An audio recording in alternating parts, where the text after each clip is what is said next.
Euh, je vous propose de venir vous installer. On va bientôt démarrer. Il y a encore des gens qui vont arriver, mais ils nous ont prévenu qu'ils arriveront bien en retard. On ne va pas les attendre parce qu'il y a eu apparemment des bouchons sur un accident. Donc voilà, on va démarrer en n'étant pas tous au complet, mais on va démarrer quand même. Superbe album avec The Bottle notamment, Ouais. Winter in America. Voilà, et on enchaîne avec un musicien, producteur lyonnais. C'est lui qui était derrière le groupe Daudelin qu'on écoute beaucoup sur Fit. Il a collaboré avec le rappeur Talib Kweli, avec Piers Faccini, avec Matt Bogarts, avec le groupe lyonnais Voodoo Game. Et là, c'est son premier album sous son nom. Voilà. Toujours un mix de jazz, de hip-hop, de musique électronique aussi. Et on écoute le morceau introductif de cet album qui s'appelle Father Sky. Là-bas, il y a la place. Pas où là, hein, si vous voulez. Bon, il faut que je commande un peu. J'ai quand même pas mal de trucs à dire. Ouais, je vois ça. Bon. Donc, je vous souhaite la bienvenue. Alors, en lien avec Déborah, mon associée, en lien avec aussi notre nouvelle collègue Agathe, que vous voyez là, qui nous aide à faire en sorte que notre cabinet tourne à peu près bien au quotidien. En lien aussi avec Jean, qui nous accompagne dans l'organisation de ces universités depuis quelques années maintenant. Bientôt 5 ans qu'on organise ces universités. Je vous souhaite tous la bienvenue aux Sheds, qu'on a plaisir à retrouver régulièrement aussi. On aime bien ce lieu. Et merci à Dominique et à Michael et à toute l'équipe des Sheds qui nous accueillent régulièrement pour faire des choses de ce type-là qui sont très en lien avec on est dans une communauté de valeurs entre les Sheds et nous et on partage beaucoup de choses et donc on est content de faire ça ici. C'est pas neutre le lieu du tout. Je vous souhaite la bienvenue à tous, aussi bien les clients d'aujourd'hui que ceux de demain, aussi bien les visiteurs d'un soir que les membres de notre magnifique réseau.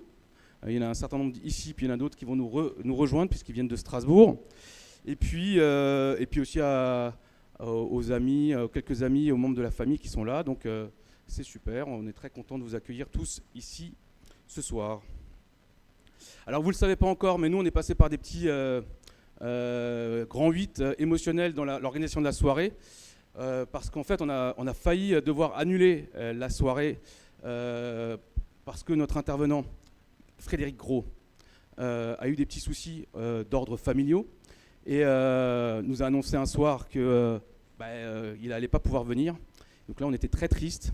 Et puis on s'est dit, c'est pas possible, on peut pas juste prendre acte de ça et puis annuler tout. Donc on a pu, en lien avec lui, s'organiser pour faire en sorte qu'il soit là. Et ça va être encore mieux parce qu'il va être là en live, mais en live à travers l'écran là, qu'on a organisé. Donc on a mis en place un dispositif hyper moderne. Donc on est dans une modernité époustouflante pour vous accueillir ce soir dans les meilleures conditions qui soient et faire en sorte qu'on puisse réfléchir à cette question de la désobéissance au mieux, quoi. Qu'est-ce que je voulais dire d'autre ? Ouais, cette soirée, elle s'inscrit dans un cycle de conférences et de soirées qu'on organise régulièrement.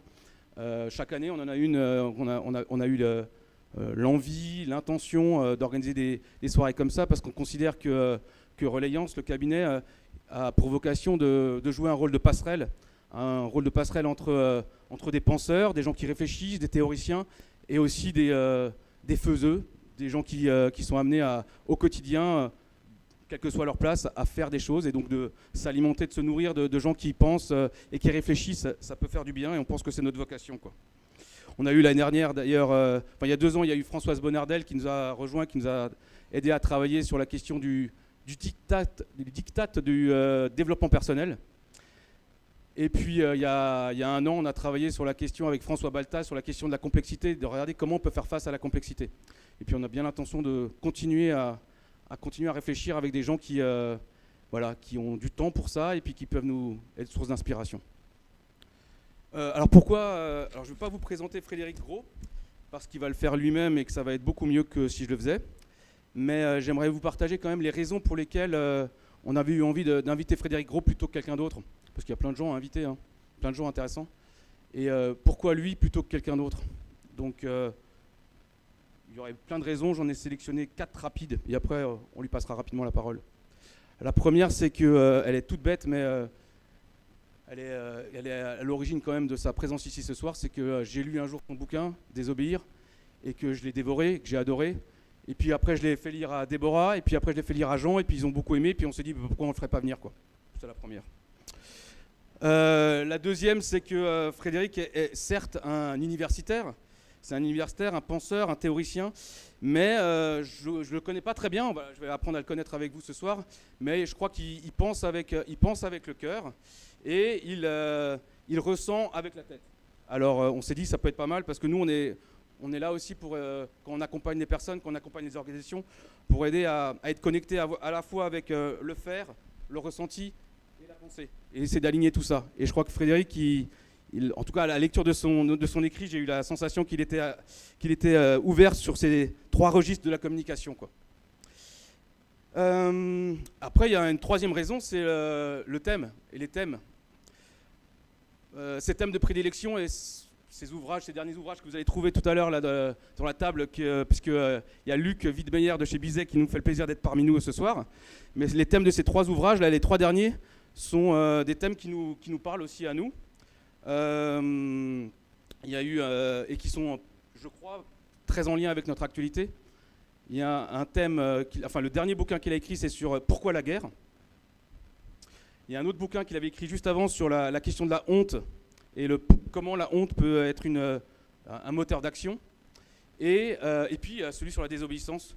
Et donc on ne savait pas ce qui allait se passer dimanche soir. On ne savait pas ce qui allait se passer lors des élections là, qu'on est en train de tous de traverser et pour lesquelles nous sommes tous plus ou moins dans un état de sidération. En tout cas, c'est le cas. Là, je ne sais pas quoi en penser, tout ça. Mais justement, d'avoir une occasion de réfléchir ensemble à travers cette question de la désobéissance, sur ce qu'on peut faire de ça. Je pense que ça peut être une bonne idée, quelles que soient les choses qu'on a envie d'en faire. Je pense que c'est une bonne idée d'y réfléchir avant de faire, quoi.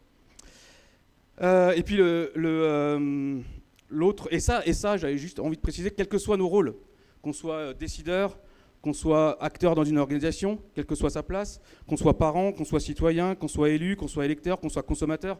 Il y a toujours je crois que c'est la question de la désobéissance est une occasion de réfléchir aux conséquences de nos actes et aux effets de ce qu'on fait. Et à n'importe quel niveau, je pense qu'on a vraiment on ne se rend pas compte, je pense, de l'impact qu'on peut avoir dans la transformation de nos mondes à nous et du monde en général. Et donc, je crois que c'est vraiment essentiel d'y réfléchir.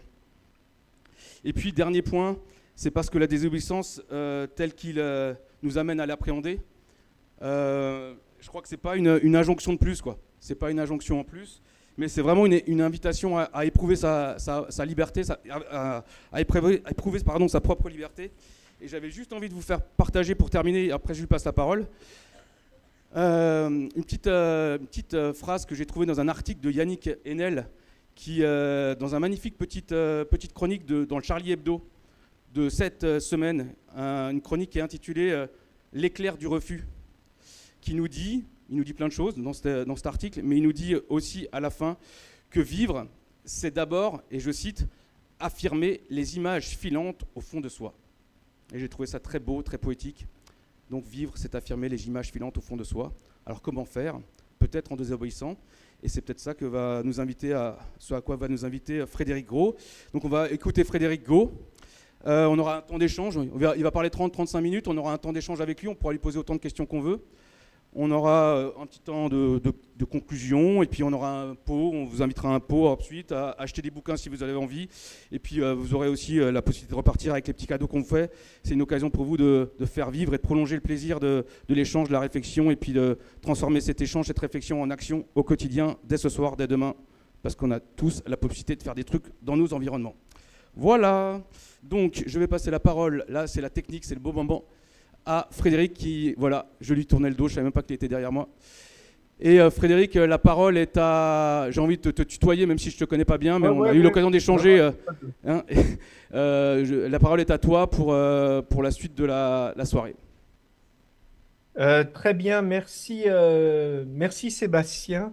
J'ai senti au moment où tu annonçais que je n'allais être présent que sous une forme relativement virtuelle, un très léger tremblement dans ta voix, peut-être anticipant une possible bronca ou une rumeur de colère ou de déception. En fait, alors peut-être que c'est parce que pas loin, mais je suis loin, mais c'est vrai que voilà, vous avez accepté ce dispositif. Je vous en remercie. C'est vrai que c'est pour des raisons. Voilà, je suis assez âgé pour avoir une mère encore plus âgée que moi. Et il a fallu que j'aille à son, voilà, j'aille accompagner une hospitalisation. Et là, je suis chez elle. Donc voilà. Alors, c'est une dame qui aime les chats. Pourquoi je le précise? Parce qu'il se peut que vous en voyez passer sur ou autour de moi. Et aussi parce que si vous entendez un ou deux gémissements plaintifs, voilà, ce sera les chats, évidemment, et ce sera pas, voilà, ce sera pas autre chose. Donc, je vais commencer. Je vais tenter pendant une trentaine de minutes, effectivement, de broder sur ce thème de la désobéissance, de son envers, de son revers, évidemment, l'obéissance, parce que ce sont les deux faces d'une même pièce, et peut-être aussi poser à travers ça le problème de la liberté, qui était un thème que Sébastien a avancé. Tu as indiqué que j'avais écrit un livre sur la et autour de la honte, et c'est vrai que je trouve, c'est aussi ce thème de la honte qui peut faire écho à ce qui s'est passé, à ce qui s'est passé dimanche soir, c'est-à-dire des résultats qui font honte, quoi. Voilà. Euh, on pourra revenir d'ailleurs sur ce thème sur ce thème de la honte.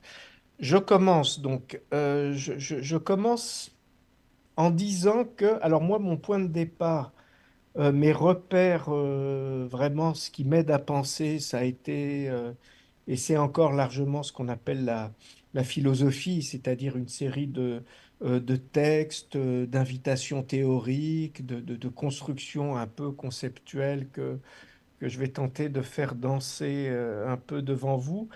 Et c'est vrai que dans mes études de philosophie, assez vite, il y a une petite musique qui est venue s'installer. Et c'est peut-être à partir de cette petite musique que j'ai tenté de construire une dissonance qui consistait à dire, eh ben, vous savez, l'apprentissage de la liberté est indissociable de celui de l'obéissance. Voilà. C'est-à-dire que devenir libre suppose qu'on passe par l'obéissance et que, à un moment donné, effectivement, on se soumette à des règles communes, etc. Or ça, c'est des énoncés relativement intuitifs, mais qui reposent quand même sur l'idée, et c'est celle-là que j'ai voulu renverser dans le livre Désobéir, que au départ, peut-être que c'est difficile d'obéir. Voilà. Et c'est vrai que l'idée qu'il est difficile d'obéir, vous voyez ça se manifester dans au moins trois discours qui ont été très importants pour notre culture, hein, quelles que soient par ailleurs nos positions ou politiques ou notre éducation. Enfin, notre culture est traversée quand même par trois grands discours. Un discours pédagogique qui consiste à dire que l'humanité, le devenir homme, c'est-à-dire l'affirmation de l'humanité en nous, passe par un arrachement à ce qu'on suppose être une espèce de sauvagerie première, de bestialité primitive. Et c'est cette sauvagerie anarchique, cette bestialité euh, au fond de nous qui nous entraîne à désobéir. Et pour devenir véritablement homme et faire œuvre de civilisation en nous, eh ben voilà, il faut passer par l'obéissance. Et la pédagogie, c'est surtout et beaucoup de l'obéissance, hein. Je pense par exemple à une distinction que fait Un philosophe, par ailleurs fameux, j'imagine que vous avez entendu parler d'Emmanuel Kant, de ces gros mots ronflants d'impératif catégorique, de morale de la loi universelle, etc. Et dans ces petits essais sur l'éducation, Kant ne cesse de dire, vous savez, dans l'éducation, il s'agit évidemment d'apprendre des choses aux enfants, ce qu'il appelle l'instruction. Et il dit, mais il y a quelque chose qui est peut-être aussi important, si ce n'est plus que l'instruction, c'est ce qu'il appelle la discipline. Et par exemple, que des gamins apprennent à rester assis à la même place pendant des heures d'affilée, il trouve ça très bien parce qu'il dit que ça, c'est un apprentissage de l'obéissance et que c'est comme ça, en passant par là, que eh ben, on apprend des choses comme la patience, le délai, mais aussi la considération des autres, par exemple, ne pas interrompre, etc. Donc, si vous voulez, tous les traités pédagogiques sont quand même, en tout cas les traités pédagogiques classiques hein, qu'on lit dans les classes de philosophie, sont saturés par ce thème que, voilà, que l'obéissance est première. Bon. Vous avez un deuxième grand discours qui est peut-être moins massif, important, enfin bon, mais qui a quand même irrigué des consciences et des pratiques pendant des siècles, c'est le discours religieux. Et c'est vrai que ce qu'on appelle la culture chrétienne de l'Occident ou de la France, c'est-à-dire ce fond quand même religieux chrétien, passe quand même par une série de considérations chez les pères chrétiens où on vous dit quand même que le salut passe par l'obéissance, parce que le péché originel en soi peut être lu comme un acte de désobéissance et qu'au fond, gagner son salut, eh ben, ça passe par l'obéissance qui permet, parce que finalement, obéir, ça permet de sacrifier le moi, parce que non, je vais obéir à la loi, donc je ne vais pas écouter des penchants naturels, des désirs capricieux, etc. Et sacrifier le moi, c'est évidemment s'ouvrir à cette espèce, à cet autre avec un grand A, voilà, et on parvient au salut de l'âme par l'obéissance. D'accord. Donc ça, deuxième synthèse, deuxième primat de l'obéissance dans le discours religieux. Euh, Troisièmement, discours.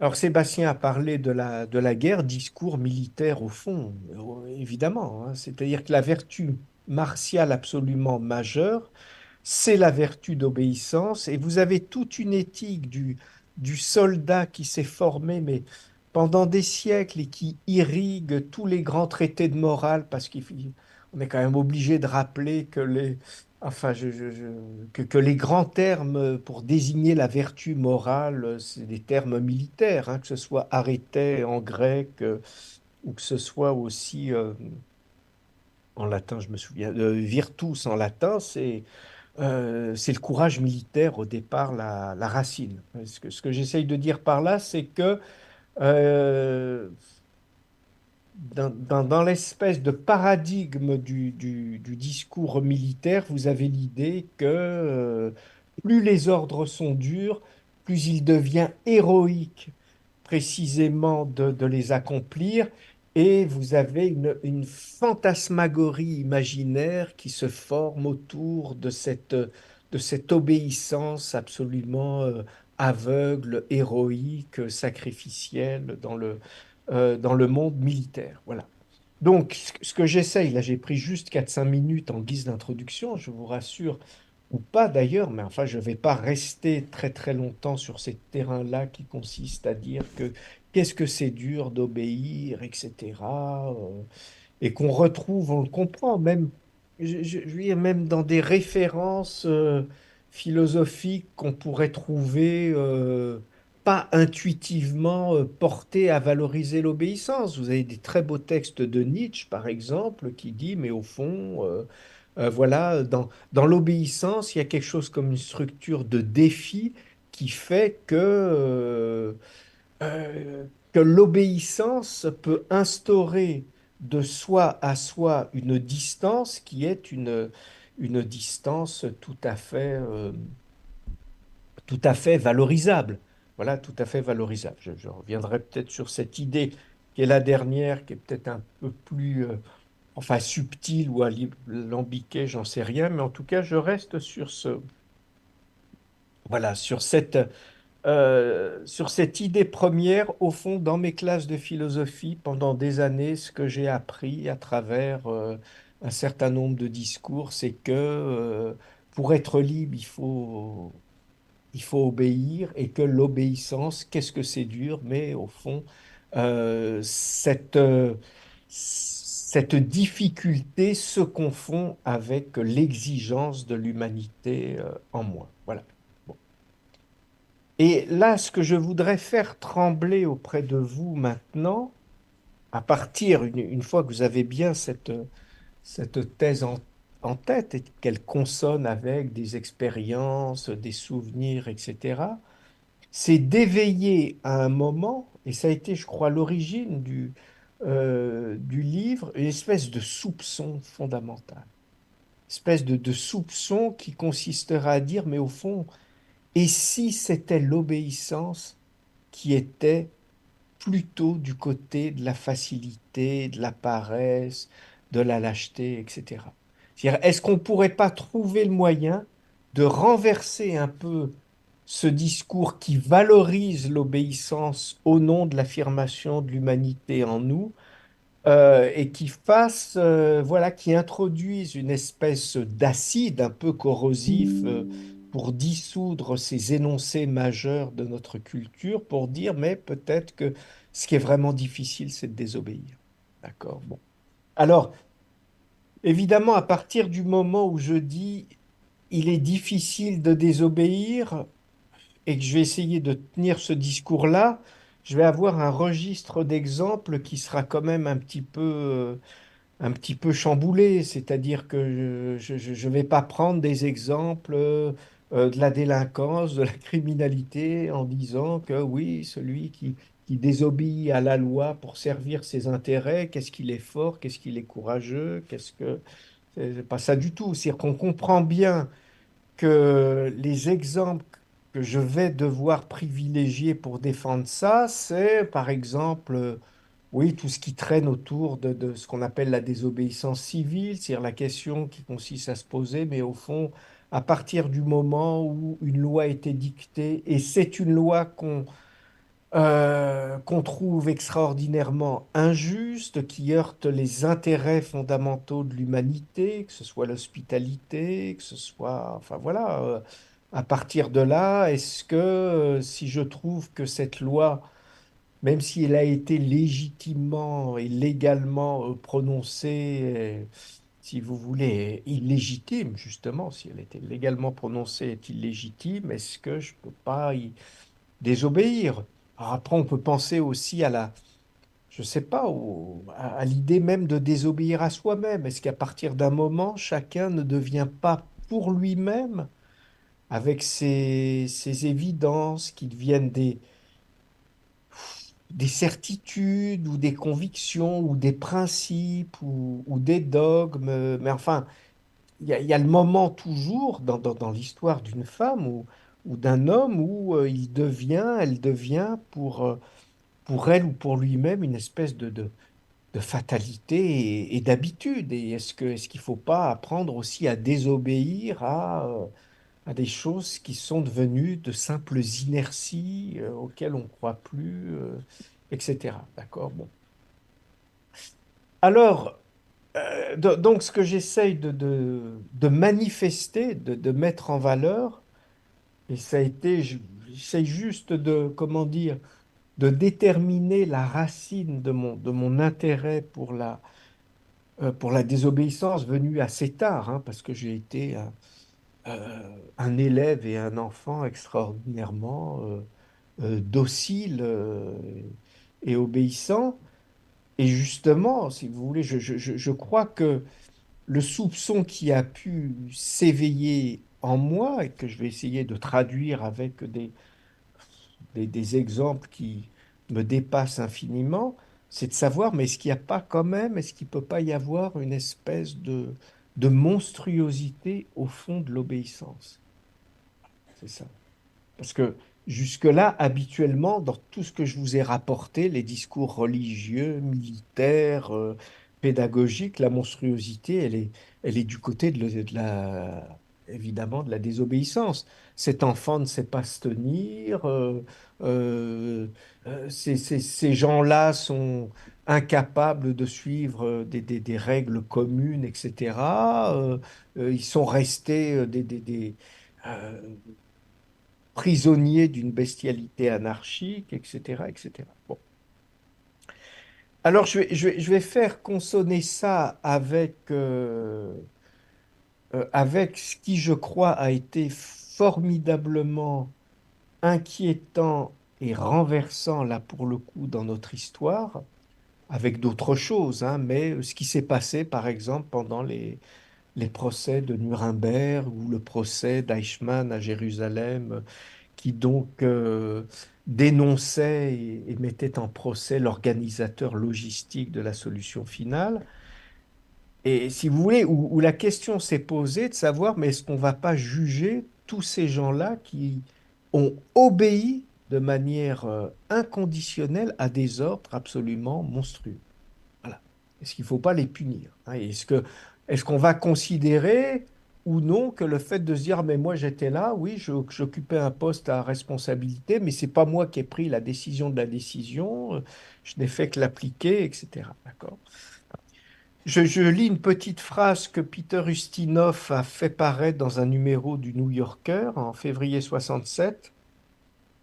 Et je l'ai retrouvé parce que Hannah Arendt la recopie dans son journal de pensée. Pendant des siècles, écrit-il, les hommes ont été punis pour avoir désobéi. À Nuremberg, pour la première fois, des hommes ont été punis pour avoir obéi. Voilà, voilà. Donc, si vous voulez, vous comprenez bien que pour pouvoir articuler ça, c'est parce que là, vous allez me dire, mais enfin, vous venez ça fait même pas 10 minutes, un quart d'heure que vous parlez et vous nous avez balancé deux thèses absolument contradictoires. C'est pas possible. La première, il est très difficile d'obéir et obéir, c'est précisément accomplir son humanité, alors que la désobéissance est monstrueuse. Et là, vous nous dites le contraire.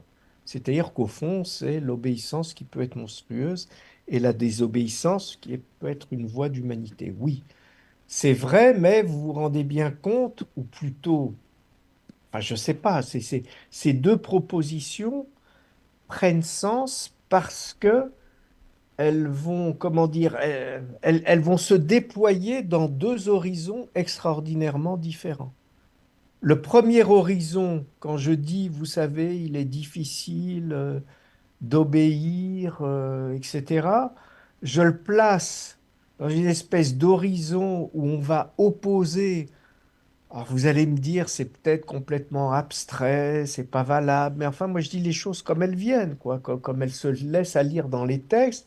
Dans ces textes-là, pour qu'un sens vibre à partir de cette proposition, c'est difficile d'obéir.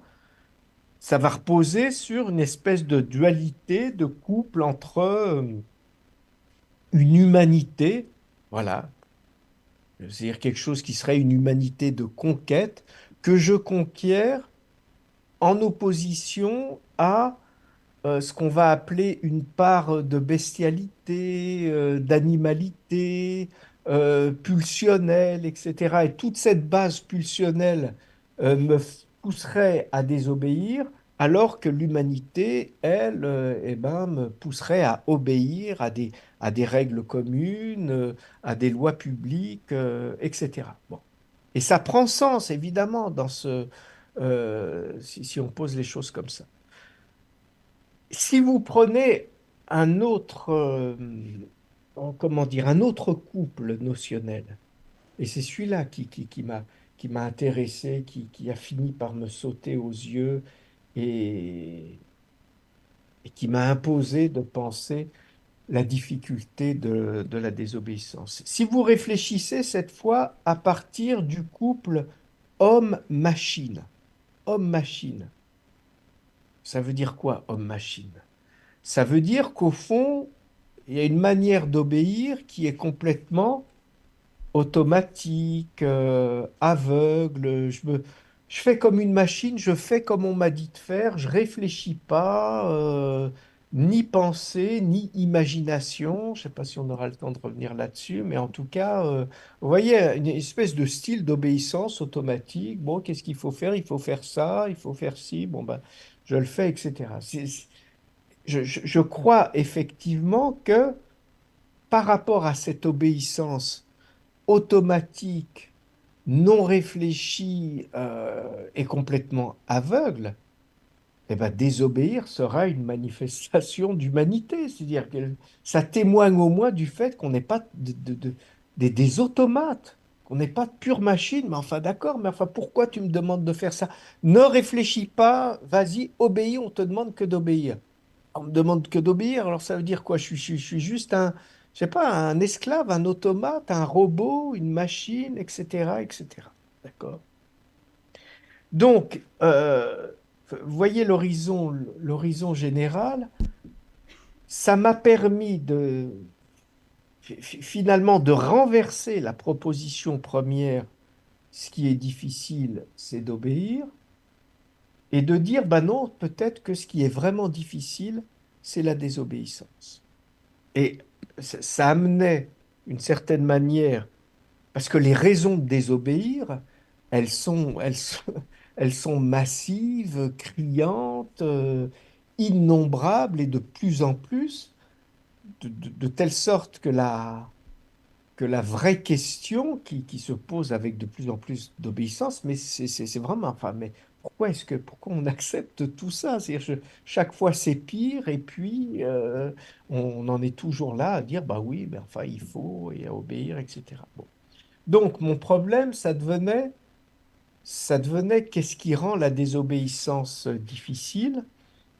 Et là, si vous voulez, j'ai imaginé, je ne l'ai pas mis comme ça dans le livre, mais c'est en reprenant les choses comme ça avec vous que je peux donner un cadre un petit peu métaphorique et dire, mais au fond, il s'agit de traverser un certain nombre de murs qui sont des murs de la peur. Et au fond, si c'est difficile pour nous de désobéir, c'est qu'au fond, il y a de la peur, il y a de l'angoisse, il y a de l'appréhension, il y a de la crainte, appelez ça comme vous voulez, mais voyez, cette espèce d'affect un peu négatif où on se dit, oulala, non, d'accord, désobéir, évidemment qu'il faudrait, sauf que quoi, sauf que quoi. Et là, j'ai donc dessiné un certain nombre de murs de la peur, et le premier, évidemment, qui est comment dire, le plus massif, le plus haut, le plus évident, et à la fois le plus évident et le plus complexe, c'est évidemment la peur de la sanction. D'accord?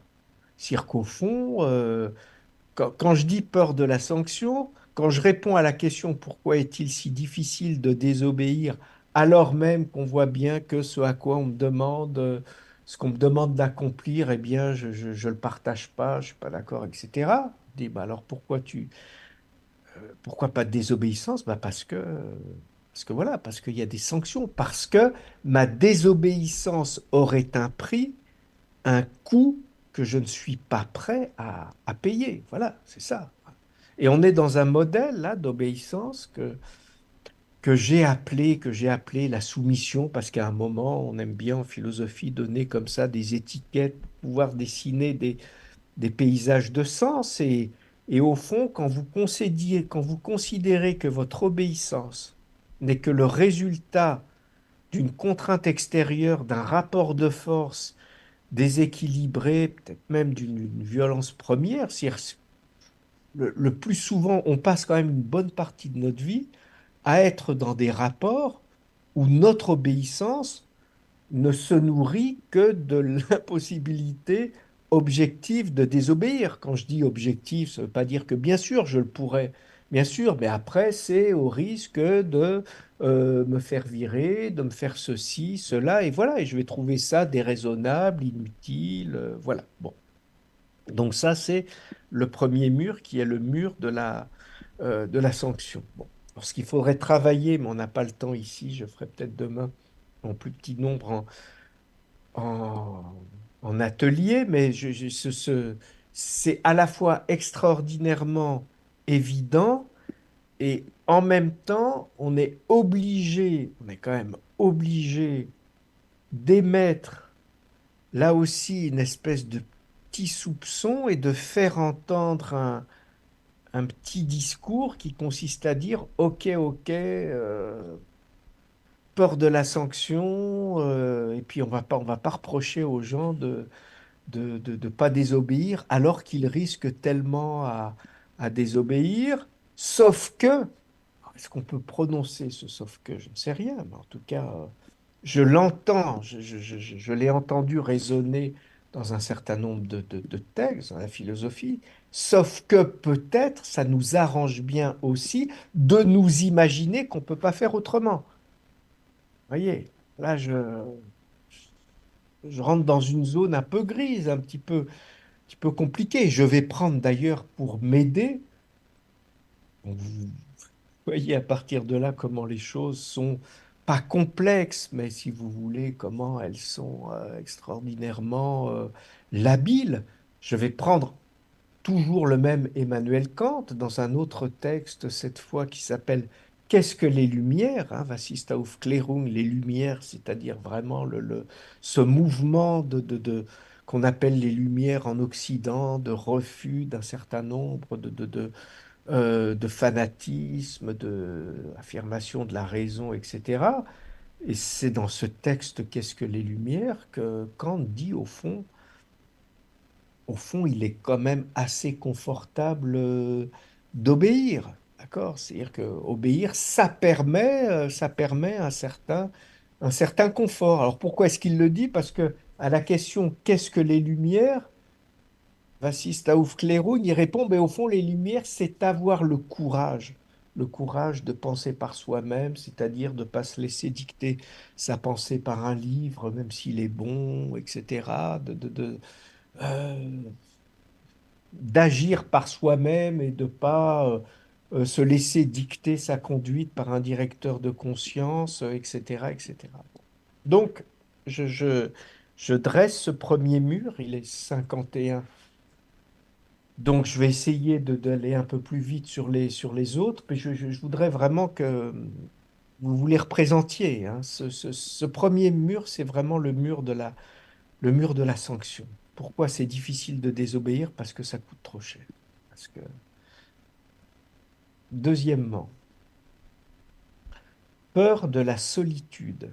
Alors, qu'est-ce que je veux dire quand je dis, au fond, ce qui fait peur dans la désobéissance, c'est une certaine solitude. Alors, ça me semble intéressant de poser les choses comme ça. Pourquoi? Parce que euh, dans la soumission, le rapport, vous l'avez senti dans mes exemples, hein, c'est un rapport vertical au chef, au commandant qui représente le patron, le tyran, le chef de bureau, le maître, enfin, tout ce que vous voulez, toutes ces figures-là enfin, qu'on appelle ou de l'autorité ou du commandement, sont des figures qui vont imposer comme ça un rapport d'obéissance tout à fait vertical. Et je me soumets ou je me soumets pas, mais si je me soumets pas, à ce moment-là, je suis prêt à en payer le prix. Quand je dis peur de la solitude, je veux dire autre chose. Je veux dire qu'il existe aussi dans nos rapports d'obéissance quelque chose de beaucoup plus horizontal où vous le savez comme moi, il m'arrive de penser ceci ou cela, au fond, parce que tous les autres pensent comme ça. Je fais ceci et cela parce que tout le monde fait de cette manière. Je me conforme aux conventions. Voilà, il existe quand même, enfin bon, là, là, une entreprise comme celle de la sociologie est née est précisément né de cet effort pour mettre en valeur ce qu'on appelle la force sociale, quoi, le diktat de la foule. Nommément, personne ne m'oblige à faire ceci ou cela ou acheter ceci ou cela. je reçois d'ordre de personne, mais je m'aligne sur les autres et il existe évidemment, j'allais il existe cette manière d'obéir par conformisme, c'est-à-dire les autres, quoi. Les autres, tout le monde, et les autres, ça signifie tout le monde, sauf personne en particulier. C'est compliqué quand on dit, oui, mais enfin, tout le monde fait ça, tout le monde, c'est bon. Voilà, pression sociale, le règne du on, etc., qui dessine quand même une modalité d'obéissance où à un moment, désobéir, bah, ça devient compliqué parce qu'on s'expose.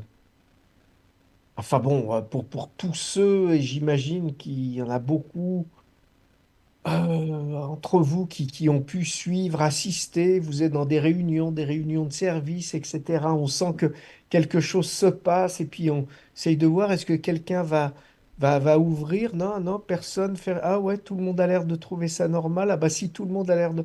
À ce moment-là, c'est que peut-être. Est-ce que moi je vais là essayer de dire, mais non, enfin, c'est pas possible, on peut pas. Ouais, mais enfin, vous voyez, c'est ça, ça demande évidemment un certain courage, quel courage de l'exposition, quoi. Parce qu'à un moment, on s'expose dans une certaine solitude au jugement, au regard des autres, etc. Bon, ça c'est le deuxième mur que j'appelle le mur du conformisme. Enfin, c'est une deuxième peur hein, qui est très différente de la peur de la sanction, puisque voilà, qui est la peur de la solitude.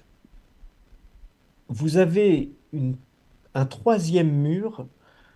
Alors, je dirais pas qu'il est aussi épais que les autres, je dirais pas qu'il est aussi haut. Il m'est apparu de manière relativement latérale et c'est seulement, voilà, j'ai mis un peu de temps à le comprendre, à le problématiser parce qu'il est, comment dire,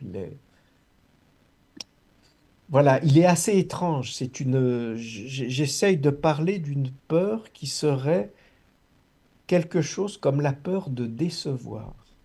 Peut-être que le terme est encore ambigu, mais ce que j'essaye de vous faire entendre par là, c'est qu'il existe une obéissance qui est une obéissance de gratitude dans laquelle j'exprime par mon obéissance une demande d'amour auprès voilà, du supérieur. Alors évidemment, derrière ce que j'appelle ici le supérieur, c'est plutôt des figures parentales. C'est regarde comment j'obéis bien et aime-moi à la mesure de mon obéissance. Aime-moi. Et donc, si j'obéis, c'est parce que je veux, je veux être aimé, je veux être aimé et je voudrais faire valoir ce désir de reconnaissance à travers mon zèle. Et là encore, je veux dire, c'est pas la peur de la sanction, c'est pas la peur de la solitude. C'est oui, si on a peur de quelque chose, c'est seulement de décevoir celui en qui on a placé sa confiance. Parce que, enfin, vous savez ou pas, je sais pas, comme moi, mais je pense qu'il peut y avoir une manière, mettons en tant que parent, par exemple, pour prendre une espèce de registre un peu incarné, qui, qui va faire assez vite entendre les choses. Il y a quand même une manière de dire, de faire valoir la désobéissance de son propre enfant comme preuve de désamour. C'est-à-dire de lui dire, bah, pourquoi tu fais ça? Tu m'aimes pas pour désobéir comme ça. Vous voyez? C'est-à-dire, il y a des choses qui se nouent sans doute et qui font que dans l'obéissance se jouent des demandes affectives aussi, et dans la peur de désobéir se joue aussi la peur de ne plus être aimé, de plus être aimé. C'est c'est donc le troisième mur.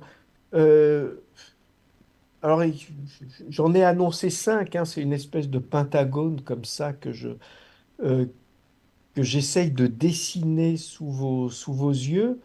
Le quatrième, j'irai assez vite, vous allez l'entendre parce que intuitivement, il est complètement évident, c'est la peur du changement, la peur de voilà, la peur enfin, du désordre au moins. Si vous voulez, il y a dans l'obéissance une demande de sécurité. J'obéis parce qu'on a toujours fait comme ça et qu'il faut que ça continue.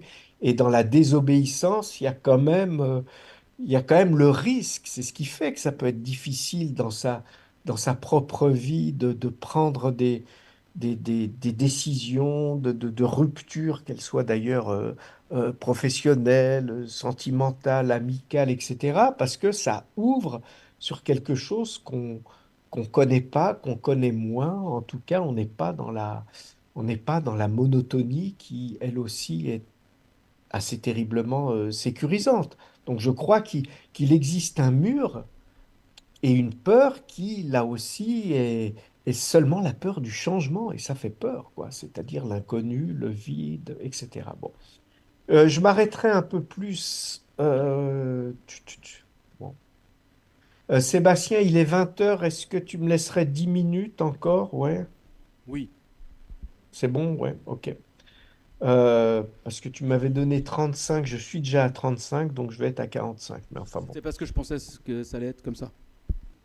OK. Mais t'allais pas respecter la consigne, donc D'accord, ouais, d'accord, d'accord. Bon. Oui, mais maintenant que je sais, je vais reprendre. Enfin bon. Quatrième, non, dernier mur, cinquième mur, qui a été peut-être pour moi le mur le plus décisif, le plus, comment dire, pas le plus difficile forcément à passer mais vraiment celui qui a résonné le plus en moi parce que s'y jouait un certain nombre de textes de très grande intensité et en même temps des problématiques philosophiques quand même relativement vertigineuses, voilà. Alors qu'on peut partager ou pas, mais c'était quand même relativement vertigineux. C'était l'idée que ce qui faisait peur dans la désobéissance, c'était la peur de la liberté elle-même. Et qu'au fond, on avait peur de la liberté. Voyez? C'est-à-dire qu'il fallait peut-être en finir avec cette espèce de discours écran un peu facile qui consiste à dire, vous savez, la liberté, c'est le bien le plus précieux de l'homme, etc. Et, et c'est d'ailleurs pour ça qu'on a construit les prisons, parce que pour punir les gens, on va les priver de leur bien le plus précieux, à savoir la liberté. C'est-à-dire, on s'était habitué quand même à penser que l'homme, non seulement entend, veut être libre, mais qu'il trouverait même dans l'exercice, la conquête de cette liberté, quelque chose comme un chemin de joie, de contentement, de satisfaction, etc. Bon. Et là, il fallait quand même, alors certains textes m'ont aidé, hein, le texte de Kant même, dont je vous ai parlé, Qu'est-ce que la lumière, m'a aidé, mais aussi le texte de la Boétie sur la servitude volontaire, mais aussi l'extraordinaire morceau d'anthologie de Dostoïevski dans Les Frères Karamazov qui s'appelle La légende du grand inquisiteur. Enfin, tous ces textes dessinaient une espèce de thèse comme ça un peu brumeuse qui consistait à dire, au fond, la liberté est une angoisse. La liberté est fondamentalement angoissante parce que quand on la pense comme il faut, à la mesure d'elle-même, elle est un engagement de responsabilité qui dessine sous nos pas un vertige insupportable. C'est-à-dire qu'être libre, savoir que c'est à nous de choisir et que nous aurons, choisissant, à assumer aussi les conséquences de nos choix, peut provoquer une espèce d'angoisse qui va faire que l'obéissance pourra me servir de refuge en ceci. C'est peut-être ce concept qui m'a guidé, que j'ai pas inventé parce qu'il existait, mais j'ai essayé de plus le formaliser. C'est l'obéissance qui me permet de rentrer en régime de déresponsabilité. à ce que j'ai appelé la déresponsabilité, qui n'est pas tout à fait la même chose que l'irresponsabilité. La déresponsabilité, c'est choisir précisément, choisir l'obéissance afin de pouvoir jouir du confort de ne pas avoir soi-même à penser ce qu'il faut penser, faire ce qu'il faut faire, etc. Et s'offrir le confort suprême. Une fois qu'on dit, mais enfin, qu'est-ce que tu as fait, etc., c'est pas possible de pouvoir, comment dire, gagner cette espèce de place refuge qui consiste à dire, mais enfin, vous dites moi, mais ok, c'est moi qui l'ai fait, sauf que c'est pas moi qui ai décidé de le faire. Et au fond, je ne suis qu'un agent passif.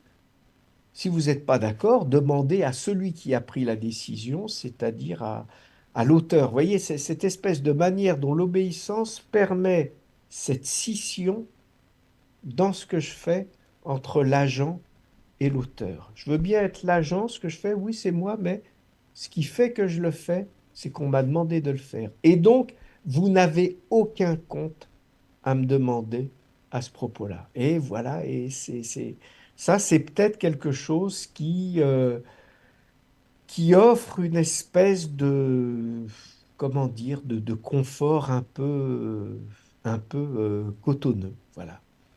Et par rapport à cela, évidemment, désobéir fait, voilà, introduit non seulement de la rupture, mais réintroduit, quand je disais, oui, par rapport à la machine, ça introduit de l'humanité, oui, ça introduit aussi de la première personne, c'est-à-dire on désobéit toujours à la première personne, alors qu'on obéit toujours à la troisième personne. C'est-à-dire que quand j'obéis, je me place dans une position où c'est moi qui le fais, mais en même temps, ce que je fais, c'est pas moi qui en suis l'auteur. Voilà. Donc l'idée vraiment, et bon, bah, cette fois, je vais m'arrêter là, c'est que pour moi, la désobéissance me permettait vraiment de penser l'appel de la responsabilité. C'est-à-dire l'appel de la responsabilité, c'est la question que tu posais au fond dans ton introduction. Ben voilà, il s'est passé ça dimanche soir, etc. Et le moment où je dis, et maintenant, qu'est-ce que je fais, moi? OK? Ce moment-là, cette seule question, la seule possibilité de cette question et le fait qu'elle surgisse, après, ce qu'on fait vraiment, ça dépend de tellement de choses. Je veux dire, je ne veux pas me situer à ce niveau-là, hein, je veux pas me situer à ce niveau-là. Mais le fait même qu'elle surgisse, eh ben, c'est pour moi, j'allais dire, quelque chose comme l'éclair même de cette capacité à désobéir comme, voilà, comme possibilité d'agir à la première personne. Je vais finir juste par un petit exemple. Je reprends, c'est un personnage dont j'ai beaucoup parlé dans un certain nombre de livres, pas celui sur la honte, mais j'en ai parlé évidemment dans le livre sur désobéir, parce que ça a été le premier à avoir écrit un petit manifeste sur ce qu'on appellera la désobéissance civile, et c'est la lecture de ce petit texte qui va, j'allais dire, illuminer, en tout cas enchanter et Gandhi et Martin Luther King. Et puis j'avais écrit aussi un autre livre sur la marche à pied, et c'est aussi celui qui a écrit le premier texte comme ça, philosophique sur la marche. Je parle de Thoreau, hein, Thoreau, celui qui est cette espèce de penseur américain un peu transgressif, et qui, à un moment, dit au fond, le seul critère qui vaut dans la vie, si on doit se poser des questions, c'est de savoir est-ce que pour ce que je vais faire là, je peux me faire remplacer? Si je peux me faire remplacer, ça veut dire que l'action que je suis prêt à faire, elle a une importance accessoire. Après, voilà, on va peut-être choisir de la faire parce qu'il y a des tas de raisons, mais comment dire, les actions ou le registre de l'agir un peu essentiel, c'est-à-dire qui va toucher quand même cette espèce de fond d'humanité qui est là parce que justement on n'est pas des machines, c'est précisément ces actions pour lesquelles on ne peut pas se faire remplacer. Et il donne, je crois, deux exemples, et c'est moi qui donnerai le troisième. Il dit, bah, vous savez, moi j'adore marcher, je marche tous les jours. Et je m'imagine comme ça, mais de manière souriante, la stupéfaction que pourrait exprimer quelqu'un si je venais vers lui en lui disant, écoute, j'aimerais bien faire une marche là, mais j'ai autre chose de plus important à faire, est-ce que tu pourrais la faire à ma place? Demander à quelqu'un de se promener à sa place, ça n'a évidemment aucun sens. Euh, bah, de la même manière, aimer évidemment, et le troisième exemple, c'est celui de la désobéissance. Vous pouvez pas demander quelqu'un de désobéir à votre place. Et là, on touche autour d'un dernier concept, peut-être je le lance comme ça pour finir, qui est celui d'indélégable. Voilà, on est dans l'indélégable et quand on est dans un registre de choses pour lesquelles il est absurde impossible de se faire remplacer, c'est qu'on touche vraiment à une espèce de vibration d'humanité essentielle. Je le vois, il est 20h10, donc je m'arrête. Merci à tous et merci à vous.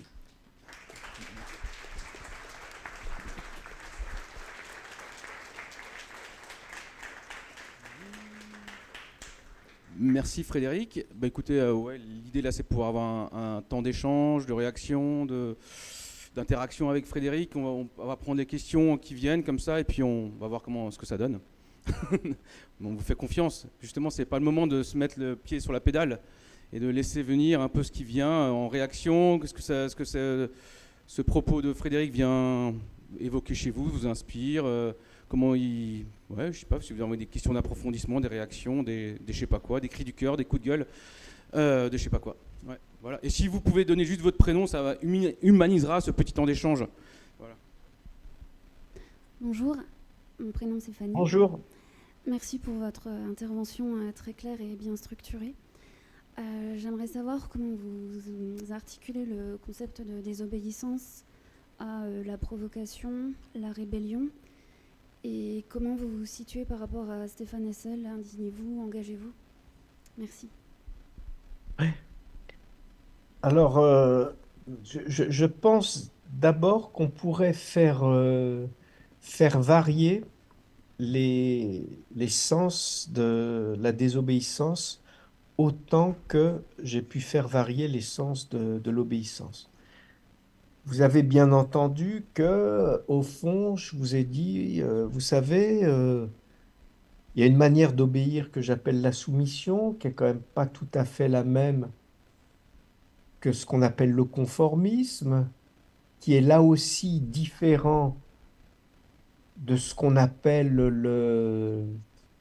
je ne sais pas comment l'appeler, je l'ai appelé dans le bouquin la subordination, mais c'est pas très bon, mais enfin, j'ai trouvé aucun autre terme, c'est-à-dire tous ces rapports qui sont les rapports, par exemple, par excellence, de l'enfant aux parents,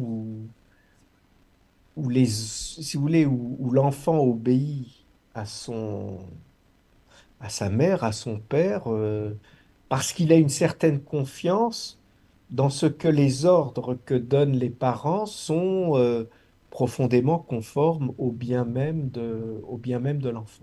D'accord.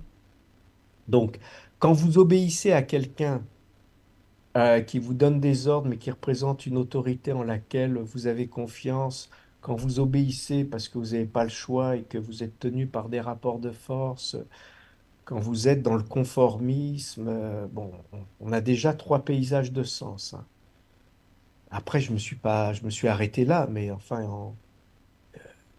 on pourrait parler aussi, il y a d'autres paysages de sens, hein, ce qu'on appelle le consentement.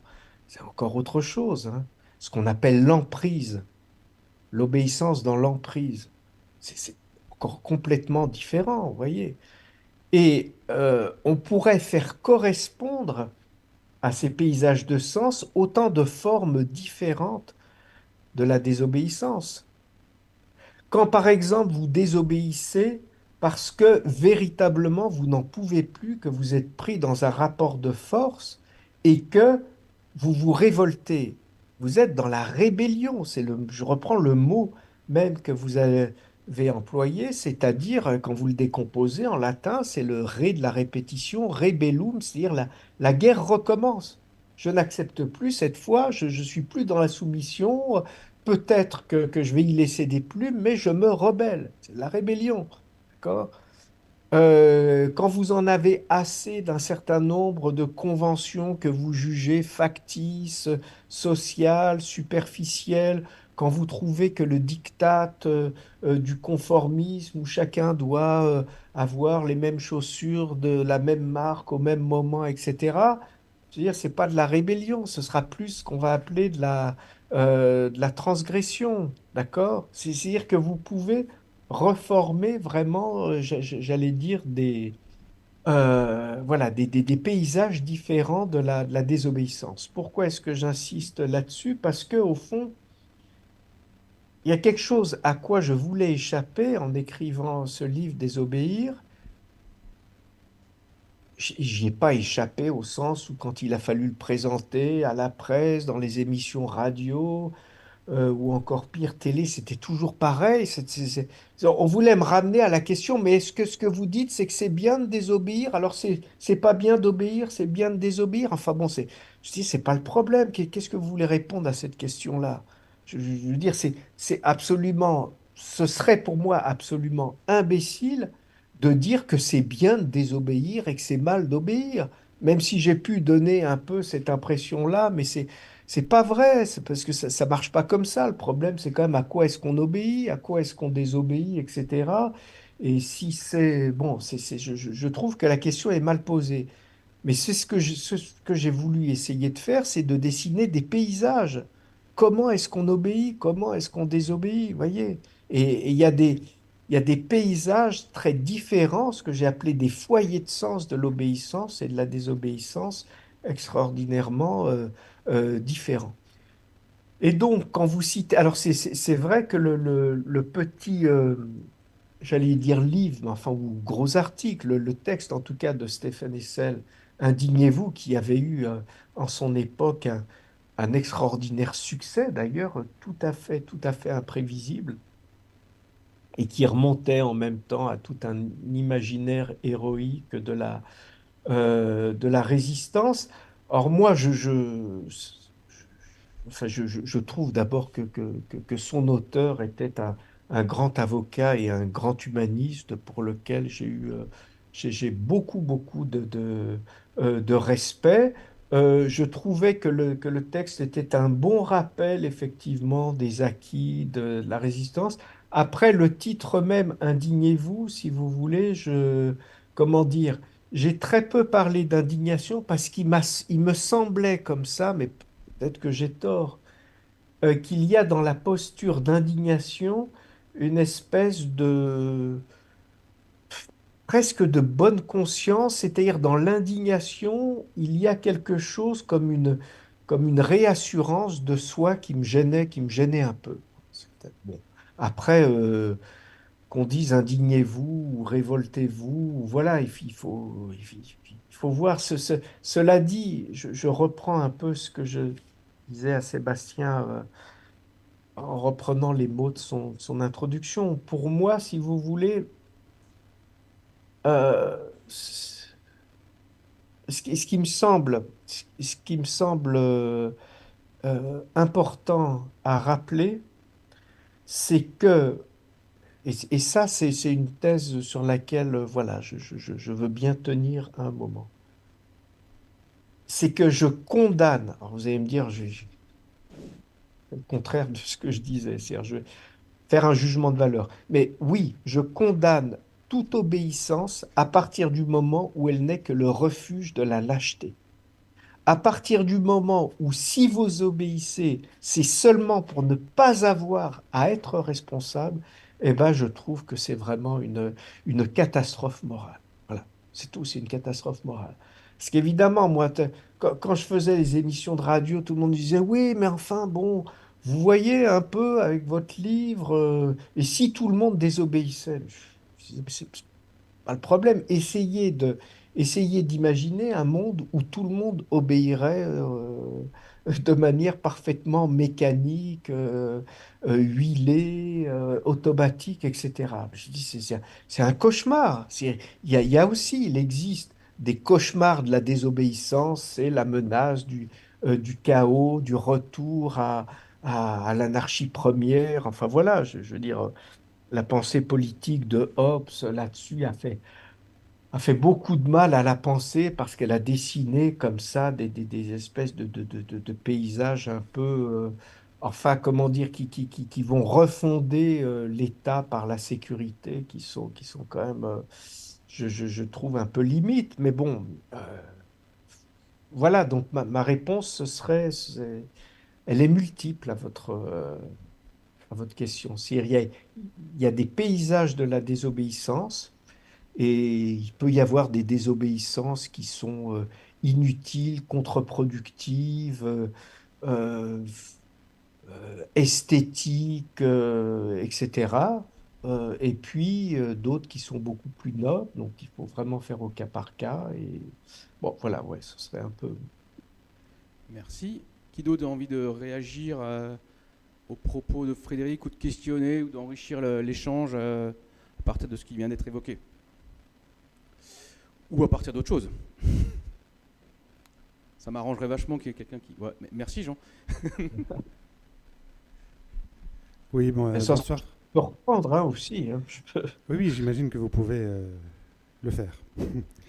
Je me posais la question de savoir si, dans votre expérience, vous avez eu l'occasion de voir, de penser ou d'observer des sortes d'antidotes, des comportements, des façons de faire qui seraient susceptibles de dissoudre ces murs de peur. Je sais qu'on ne peut pas tout vous demander, mais c'est la question que je vous pose. Et pour prolonger cette question, n'avez-vous pas le sentiment qu'une sorte de corruption, enfin c'est mon sentiment, je vais parler plus droit, pardon. Mon sentiment, c'est qu'une forme de corruption qui nous gagne parfois dans l'intime, chacun d'entre nous, et comme le sentiment d'une monstruosité en nous peut nous éloigner d'un sentiment de légitimité pour nous mettre à agir.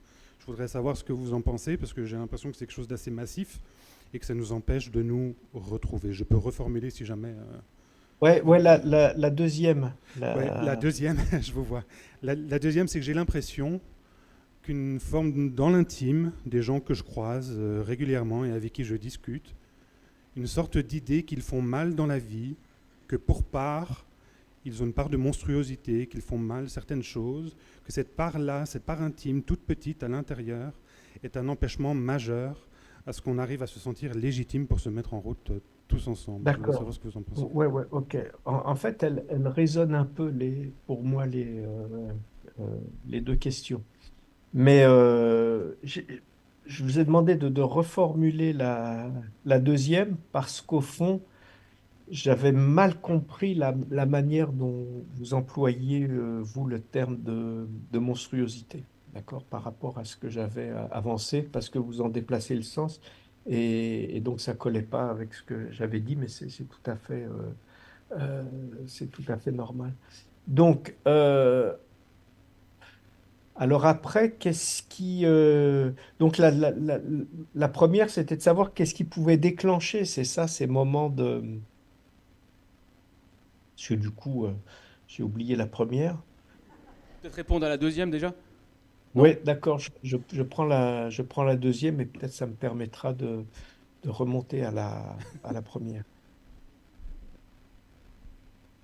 Je crois qu'effectivement, la question que vous posez, je m'y étais arrêté et, et c'est peut-être ce qui m'a fait écrire ce livre sur la honte. D'accord? Parce qu'au fond, ce que vous appelez dans une intimité le sentiment d'une monstruosité qui me délégitime à mes propres yeux ou qui fait que je ne parviens pas à m'autoriser, par exemple, à désobéir ou à m'indigner ou à dire publiquement ce que je pense ou à exprimer une opinion contraire, etc., je pense qu'on pourrait dire que quelque chose comme de la honte s'y joue là-dedans. D'accord?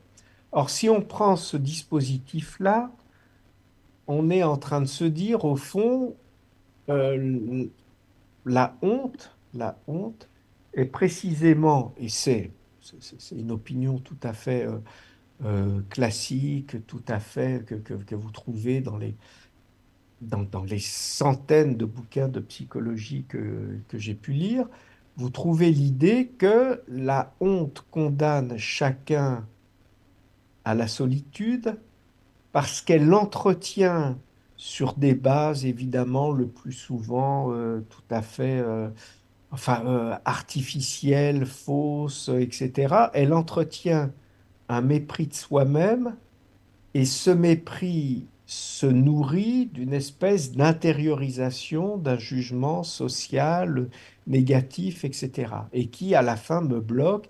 J'ai honte, donc je n'ose rien dire, je n'ose rien faire, je ne m'autorise pas, etc. Bon. Donc ça, ce serait... voilà, si on accepte de reformuler cette monstruosité dans les termes de la honte, on pourrait passer à un deuxième, si vous voulez, à une deuxième séquence de ma réponse à votre question, et qui consiste à dire, mais au fond, qu'est-ce que c'est que la honte? D'accord? Qu'est-ce que c'est que la honte? C'est-à-dire jusqu'à quel point est-ce qu'on peut dire seulement que la honte, ce serait l'intériorisation du mépris de l'autre ou d'un jugement social négatif qui est intériorisé, donc qui fait un pli et qui devient une espèce de poison qui qui dévore mon existence, qui grignote ma joie de vivre, qui altère mes relations avec les autres, etc. Bon. Euh, je crois qu'il n'y a pas que ça dans la honte. Je crois qu'il n'y a pas que ça. Dans la honte, ou plutôt, s'il n'y avait que ça, on ne comprendrait pas un certain nombre d'expressions dans lesquelles on emploie ce même terme de honte dans un sens très très éloigné. Après tout, quand je dis de quelqu'un qui ment effrontément ou qui trahit les siens éperdument ou qui retourne sa veste de manière complètement abrupte, folle, grotesque, etc., quand vous dites, mais enfin, il n'a pas honte, mais enfin, j'ai honte pour lui, mais enfin, c'est vraiment un comportement éhonté, il y a une manière, si vous voulez, de faire jouer ce terme de honte, et je reprends là un bout de la première question, dans le registre d'une indignation. C'est-à-dire de dire, mais enfin, ils ont pas honte, d'accord, mais j'aurais honte, etc., etc. Et si vous voulez, cette deuxième séquence me permet de dire qu'il entre comme composant de la honte, en plus de cette tristesse intériorisée qu'on a signalé tout à l'heure, un élément de colère, un élément de colère. Un élément de colère que les Grecs, qui avaient très fortement, évidemment, toute la philosophie morale de la Grèce est complètement, prend son point de gravitation évidemment autour de la honte et pas autour de la culpabilité qui sera quelque chose de beaucoup plus, évidemment, de beaucoup plus chrétien.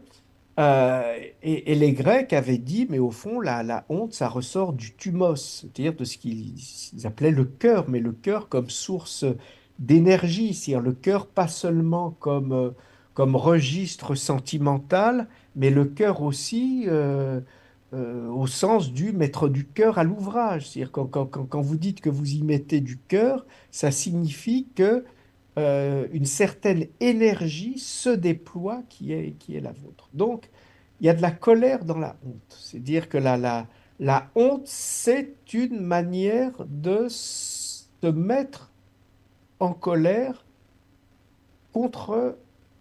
d'abord contre soi-même. Et par exemple, je pourrais dire que si moi-même, avec un peu de lucidité et sans complaisance, je repasse un certain nombre d'épisodes de ma vie, je peux dire, bah oui, non, là, quand même, j'ai pas. Ce que j'ai fait, j'ai pas vraiment assuré. Non, là, vraiment, j'ai honte de ce que j'ai fait. C'est pas possible. Non, non, j'ai honte. Ou alors se dire, mais non, je vais pas faire ça parce que j'aurais vraiment trop honte, etc. Ce que j'essaye de dire par là, c'est que en employant ces termes, euh, c'est qu'il peut y avoir aussi dans cette idée de colère l'idée d'une espèce d'exigence, d'accord? C'est-à-dire que je veux pas avoir honte et ça me pousse à me dépasser parce que j'ai eu honte de mes résultats, etc., etc. Alors, ça, c'est la deuxième séquence. Je passe maintenant à la troisième séquence. Mettons que j'ai mes deux sens de la honte. Un premier sens de la honte qui est la honte qu'on peut appeler destructrice, corrosive, la honte tristesse autodestructrice, hein, qui me condamne à la solitude. Et puis la honte qui est une honte colère, une honte indignation qui, d'une certaine manière, c'est ce que disait Sébastien, d'une certaine manière. Oui, enfin, il ne le disait pas complètement, mais je poursuis.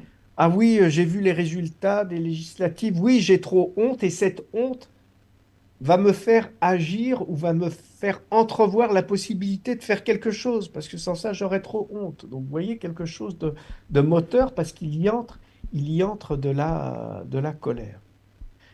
Alors, quand j'ai ces deux cartes, je peux déjà rabattre la deuxième carte sur la première en me disant, mais au fond, est-ce que la honte, tristesse, ça n'est pas de la colère retournée contre moi-même parce que j'ai pas été justement dans des possibilités, des dispositifs, des rencontres où j'aurais pu exprimer ma colère, par exemple, de me faire humilier, de me faire mépriser, etc. Donc je dis en disant, mais enfin non, je suis pas ça. Et puis voilà, donc j'intériorise et cette colère, au fond, elle se retourne contre moi et elle a des effets destructeurs. D'accord. Donc là, ça me permet de redessiner, j'allais dire, la honte-tristesse comme une honte qui provient d'une colère qui n'a pas pu socialement s'exprimer ou se composer, vous allez me voir venir, avec d'autres colères et qui, du coup, finit par condamner chacun à la solitude. Donc, je prends maintenant une troisième séquence et qui m'a été découverte et qui, je crois, me permet de remonter aux souvenirs que j'ai de la première question. La troisième séquence, c'est quoi? C'est de dire qu'à partir du moment où je partage, j'exprime ma honte, mon indignation et l'espèce d'élément de colère qui va avec, eh bien, si vous voulez, ça gagne, comme on dit qu'un feu gagne. Qu'est-ce que je veux dire par là? Je me souviens avoir fait comment dire, au départ, quand j'écrivais ce livre, je faisais une espèce de petit cours séminaire comme ça sur la honte, etc. Et j'avais demandé aux étudiants de, je sais pas, d'exprimer ou de raconter ou d'imaginer, parce que c'était pas non plus la thérapie collective, mais justement d'écrire un texte qui témoignerait ou d'une expérience ou d'une lecture sur la honte. Et c'est extraordinaire la manière dont, quand chacun, avec un minimum d'authenticité, exprime un peu un ressenti de honte, combien immédiatement ça se partage et ça fait du lien parce que précisément le fait de le dire extrait de la solitude et surtout aménage un certain nombre d'échos où aussitôt l'une va dire ah oui mais moi aussi alors c'était peut-être pas complètement la même chose mais je vois ce que tu as pu ressentir etc. Et à la fin ça fonde des collectifs mais par une alchimie qui fait que c'est l'élément de colère qui va prédominer, c'est-à-dire que plutôt qu'une intériorisation du mépris qui devient mépris de soi, on dit, bah oui, non, c'était, ah oui, ce que tu as vécu, ce que tu as ressenti, c'est vrai que c'était vraiment injuste, c'était vraiment pas possible qu'on ait pu te dire des choses comme ça ou que tu aies pu ressentir, de telle sorte que c'est le moment étincelle, si vous voulez, c'est le moment étincelle. Et ça, je l'ai compris par un texte extraordinaire de Marx. Vous allez me dire, pourtant, Marx, c'est pas, on peut pas dire que ce soit complètement celui qui va être évident s'il fallait faire une psychopolitique de la honte. Mais enfin, il écrit une lettre il est sur une péniche et puis voilà, il écrit, il est plutôt tout jeune et il vient de lire encore une série de lois qui ont été votées, mais vraiment des lois iniques, des lois qui vont encore appuyer pour rendre les pauvres encore plus pauvres, des lois vraiment injustes et votées en toute bonne conscience par la diète prussienne. Et là, il écrit à son ami et il dit, j'ai honte pour mon pays, etc., j'ai honte. Et il continue en disant, mais la honte est révolutionnaire. Mais la honte est un sentiment révolutionnaire. Et pour expliquer, il dit, elle est une colère rentrée, et si tout un peuple avait honte, il serait comme le lion prêt à bondir. Très belle formule, très belle formule. Il serait comme le lion, c'est-à-dire qu'au fond, le partage de la honte va réveiller dans ses tristesses cet élément de colère qui fait qu'à un moment, ça prend, comme on dit, qu'un feu prend voilà, dans un pré d'herbe sèche. Ça prend, ça se transforme. Et c'est ça la difficulté, vous le savez vous-même ou pas, ou en tout cas, moi, je l'ai appris dans une réunion où quand le dirigeant ou le responsable essaye de passer quelque chose qui est vraiment inique et que tout le monde commence à se regarder, on se dit, mais est-ce qu'il y en a un qui va oser? Et s'il y en a un qui ose et qui a le courage de prendre la parole et de s'avancer, je veux dire, ça va autoriser les autres. Vous voyez, ça va autoriser les autres.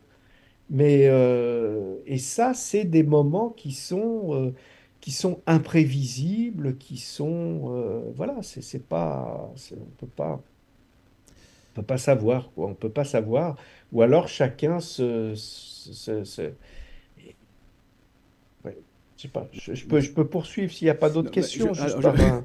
mais juste, j'allais te proposer, vous proposer justement plutôt que de poursuivre une autre chose.